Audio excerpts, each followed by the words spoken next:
ઉના પ્રાંત અધિકારીએ ગેરકાયદેસર રેતી ભરેલા ટ્રેક્ટરોને ઝડપી પાડી અને તેના પર કાયદેસરની કાર્યવાહી કરી છે.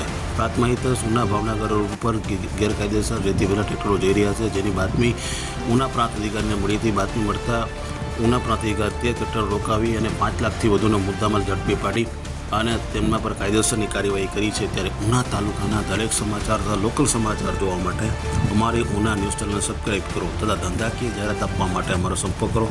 આ સમાચાર આપ પબ્લિક એપ પર જોતા હોય તો તે આઈડી અમારી ફોલો કરો, અને આ જ સમાચાર આપ ફેસબુક આઈડી પર જોતા હોય તો તે આઈડી અમારી ફોલો કરો. ધન્યવાદ. દરેક સમાચાર હવે આપના સુધી.